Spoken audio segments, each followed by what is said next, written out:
Des problèmes qui existent seulement sur internet. Come on girl. Les remarques inutiles en commentaire. Personne dans la rue va se retourner vers toi et va te dire ah mais en fait t'es hyper grosse quand même. Ou te dire j'avais jamais remarqué que t'avais un strabisme. Vous fermez votre ordinateur ou votre téléphone, il y a plus. Dans la vraie vie les gens ils sont presque tous hypocrites, donc il y a beaucoup de choses qu'ils vont pas vous dire et vous le saurez jamais. Que en commentaire les gens ils se sentent beaucoup plus libres de le dire puisqu'ils vous ont pas en face à face. Les complexes. Alors ok, même avant les réseaux sociaux, il y avait des gens qui avaient des complexes comme leur nez, leurs dents, enfin peu importe. Mais s'il vous plaît, des fois je vois des vidéos de filles qui sont en train de pleurer parce que leurs dents ne sont pas alignées au centre de leur visage. Les filtres qui mettent en avant le fait que la personne n'a pas un visage symétrique. On voit le bas de ses dents au lieu de voir le haut de ses dents. Ça n'existe pas dans la vraie vie. En fait, il y a beaucoup de gens qui oublient que ces petits détails-là, c'est justement ce qui fait ton charme dans la vraie vie. Dans la vraie vie, quand tu parles avec quelqu'un, t'es pas en train de poser. Tu t'exprimes, tu parles, tu rigoles, tu gesticules. C'est différent, la vraie vie, c'est pas ce que tu vois sur internet. Donc il y a des choses que tu veux changer chez toi juste parce que sur une photo ça rend pas bien alors que ça fait partie de ton charme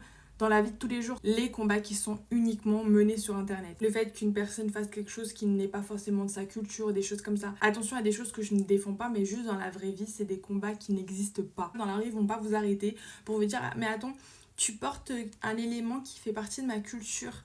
Dans la vraie vie, ça n'existe pas.